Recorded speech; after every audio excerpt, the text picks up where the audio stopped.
What is going on, my Super Sandwiches? Rhymestyle here, and today we have a lot to talk about in regards to the most recent Dragon Ball Xenoverse 2 trailer that came out late last night. Now pause. If you have not seen that trailer, I will link it in the description below, so make sure you pause this video, go watch that, and then come back here, because obviously we're going to be discussing everything we saw over there.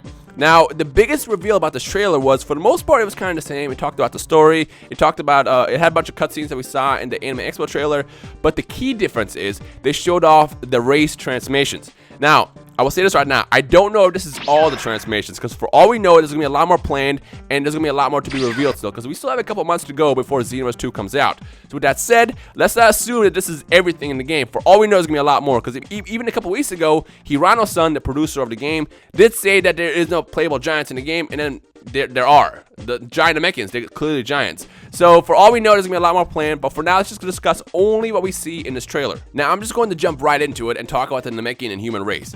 We'll talk about the other three races later, because we already kind of discussed this in the past, but I'm going to do all this in one video just so people can reference it later and stuff like that. So first things first, let's talk about the Namekians. Now, you can't tell me that when you didn't see that custom Namekian go giant, you didn't flip your table and everything around you, because that is absolutely incredible.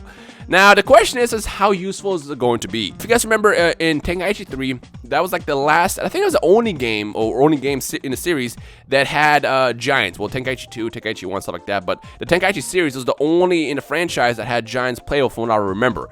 And even though it was pretty cool to do it, it had a couple flaws. I mean, you were kind of slow, you were just a giant target, and the question is how much will the gameplay change when you go into a Great Namekian? Now, from what I've noticed is when you transform with all the races, it completely changes the dynamic around in a fight. You could be winning, and next thing you know, you're losing because the transformation happened. I mean, even out in this past weekend, I was playing Xenoverse 2 at San Diego Comic-Con, and I was getting destroyed. I mean, completely devastated. You can see the footage. I will link it in the description below if I remember. But I was getting completely destroyed by Gogeta. And the second I transformed to Super Saiyan 3 Goku, and I was able to get my links in, I broke his stamina, and I combined it into an epic attack that led into a Super Dragon Fist. It did a lot of damage. I mean, you can't completely credit the transformation itself, but like you get what I'm saying. It's like when you transform, it can completely change everything around. And that's the thing that I love the most about the Awakenings in Xenoverse 2. While the Great Namekian form might be pretty epic and powerful, I don't know what the boosts are. I'm going to go ahead and assume that it'll have similar disadvantage that we saw in the previous games like in Tenkaichi 3, and that is the fact that you'll be wide open target, you'll be able to get hit really, really fast, you'll probably be really, really slow. I mean, imagine this, someone transforms, you just kind of back up and throw a spirit bomb at them. It's going to be, you're going to have to spend some time mastering it, but I mean, with every single transformation and every single race, you have to figure out how to play to your best advantage to make sure you get the victory. But I love that about this game. I love the fact that you can clearly see the learning curve completely higher than last time in Xenoverse 1, so that's one of the cool things. But overall, what do you guys think about the Namekian transformation? Let me know your thoughts in the comment section below, and also if you notice any possible disadvantages or advantages, feel free to share that as well. I mean, honestly, I feel like they're going to kind of also take a page out of the Tenkaichi 3 book and make it so you can grab giants, because this kind of makes sense. They're huge. So obviously, you know, not being able to do any grab moves or grab super attacks can be a threat to those who rely on attacks like the Super Drain, like myself. I use it a lot. So, you know, you definitely have to change your fight style around completely when it comes down to fighting a giant Namekian. But again, that's what I love about this game, and we'll further discuss it when we see more gameplay and features, breakdowns, and all that stuff in the future when they release it. But for now, let me know your thoughts in the comment section below on the Great Namekian transformation. Now, the biggest one that we've seen in the community in the past day, or I guess the biggest, discussed transformation, is the infamous Nimbus Cloud. Really? Humans just get a cloud and a stick. Well, hold on there. Now, there's two questions I have. The first question I have is whether or not it is just the Nimbus and the Power Pole. Because you guys remember, one of the biggest requested things in Xenoverse, or requested features in Xenoverse, is being able to use weapons and items. So, what if actually for humans it's not just, you know, the cloud and the stick, the Power Pole? What if actually you can equip weapons like, you know, swords, staves, and stuff like that, and that is what you bust out when you fight somebody? Not just the cloud and the Nimbus, or excuse me, the Nimbus and the Power Pole, but like you just bust out your weapon, which makes sense. I mean, in the past we saw stuff like, you know, Yamcha in Dragon Ball using a sword. You know, we saw Yajirobe using a sword. When it comes down to it, humans were the only ones that have ever really used weapons other than Goku using the Power Pole and anything else that I can't really think of on top of the head. But the first question I have is whether or not it is just limited to the flying Nimbus and the Power Pole. Because if it's not, that's probably going to make people like this a lot more. I mean, imagine that, you know, being able to equip like the Z sword or something, and then you bust that out in a fight. Now, the second question I have is, how useful is it? Obviously, I can't answer the question, but from seeing the 2-second clip, I noticed one thing that's very, very important, and that's the fact that you have reach. Now, the human race was the most powerful race in Xenoverse 1. If you don't know, or if you're asking why that is, then you probably never played with them. But the human race as far is the most OP race to go with in Xenoverse 1. Now, if you already have a race that's so powerful as is, and you add them with the ability to do stuff like changing up the combos by busting out, let's say, flying Nimbus and a power pole that has reach, you can be very, very dangerous. In fact, I'm calling right now, the human race is going to be the most dangerous race in Xenoverse 2. If you spend a lot of time playing Xenoverse 1 and play with characters such as Whis and Toa and anybody that has kind of like a staff type of thing, you probably noticed that you had more reach when it came down to doing combos in melee. So now that's what I'm saying, like imagine you take your custom created human, throw him or her into a fight, and now you actually have the ability to increase your range with combos and weapons such as the power pole. You can be very, very dangerous, and that's the key here. That's the thing that a lot of people are looking past. I mean, it's really easy to look at transformations like Super Saiyan 3, Giant Namekians, Golden Frieza, even Kid Buu, but then you look at, humans and you see a power pole and a Nimbus and you think, wow, that's pretty lame. I'm not even gonna try that out. But you have to like look past the visuals of it and think about the actual mechanics and functionality. Again, if you can fight somebody with that kind of range with the powerful, that's insane. So you have to like think about that when it comes down to it and figure out whether or not it's going to be useful. And the answer is yes, it's going to be definitely useful.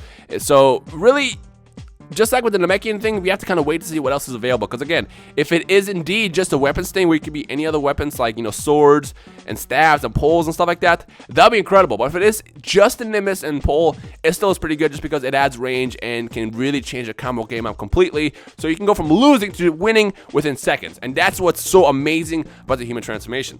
Personally, I love the fact that it's very unique. I mean, like I said, what do you get to humans that's not already in the game? And I saw a bunch of people asking, why not just get them Potential Unlocked and Kaioken? Well, to answer that question, that's already available for every race, number one, and two, that'd be kind of lazy. You gotta do something that's very different, something to make people go, oh my god, what is that? And that's exactly what they did with this. So again, I don't know if it's just going to be the Nimbus and the Power Pole, or if it's going to be more, but for now, I appreciate the fact that they did something very, very differently. And like I said, once you actually sit there and start playing with it and realize how much, advantage you get with having a weapon that has reach, you'll see the difference. You'll see the difference the second you get online and you start destroying people left and right with that extra foot of reach when it comes down to using weapons and stuff. But overall, let me know your thoughts in the comment section below on what you guys think about the human race, whether or not you think they'll get more weapons, and what do you guys think about the cloud and the power pole overall now after hearing like my theory on the fact that you get more rage and how powerful it is. Like, feel free to share down below. Now for the rest of this video, I'm going to be focusing on the other three races that we've already kind of discussed, but again, I want to keep it all in one video to those who are new to the channel or to those who just happen to find this video. The other races, they seem to balance each other out. Well, not just other races, but every race seems to balance each other out. Like, I don't know what the breakdown is, but what I feel like is going to happen is each race beats another race. Kind of like a rock, paper, scissors type of system. Now, from what I've noticed and from what I've seen when I played as the same race in Xenoverse 2, it seems that when you transform, you get a power boost. I can't really quite tell how big the power boost is yet, but I feel like it's going to be kind of similar to what we saw in the Budokai series, where Super Saiyan 1 was like 110%. Like, your base form is 100%. Your Super Saiyan 1 form is 110%. Your Super Saiyan 2 form is 115% actually. And then Super Saiyan 3 was like 125% extra damage. So basically you boost 10, 15, 25% in terms of how much damage output you do. And from what I've seen, having that extra damage boost does make a significance, especially if you're in Super Saiyan 3. Like I said, it can change the battle dynamic completely if and when you transform. So that's the cool thing about this next game. As far as the Majin race, again, I never got a chance to really play as a Majin race, but the fact that you become so tanky, you lose speed. You definitely lose a lot of speed, but you become a lot more tankier and you can take a lot of hits, which we saw in Xenoverse 1. The Majin race has always been kind of like that race that can take all the hits and just kind of sit back and chill. So their advantage is when they transform into the Kid Buu form, which I'm hoping can change up and not just be the same looking design, but again, if it is, whatever. When it comes down to the Majin race transformations, when they bust out the pure form, you better watch out. You better get ready to figure out how to keep that Majin character away from you as long as possible, because the second they get near you, they're going to get pretty destructive, I should say. Something like that, I don't really know. Either way, the Majin race definitely seems to get a defense boost and become more tankier when they transform. Now, my most favorite one is by far is the Frieza race, and that's because they get a massive speed boost. I mean, you can see it in the video right now in the background. Look how much faster the golden created character Frieza race dude is when he transforms. And not just that, but also the Ki Blast. And the reason why this is important is because you can link combos together. But think about this. You jump in, you do your melee hits, you combine into a CaC or something, you send them flying, shoot it out the Ki Blast, stop them again, do more hits, kick them back. Like, you can do so much stuff to keep the combo going. On top of that, since you got that speed boost, it becomes so much harder to dodge and defend against it. So when you actually bust out that golden transformation, again, like any other race transformations in this game, it changes the game completely. Now, obviously, the big question I have for today is what race are you going to choose based on the information that we got now? As of right now, I don't know what else is planned, and I'm not just saying this because I secretly know something, because I don't. I literally don't know what else is planned. But if we get more revelations, obviously we'll talk about it. But for now, based on what we saw in the most recent trailer, which race are you going to choose and why?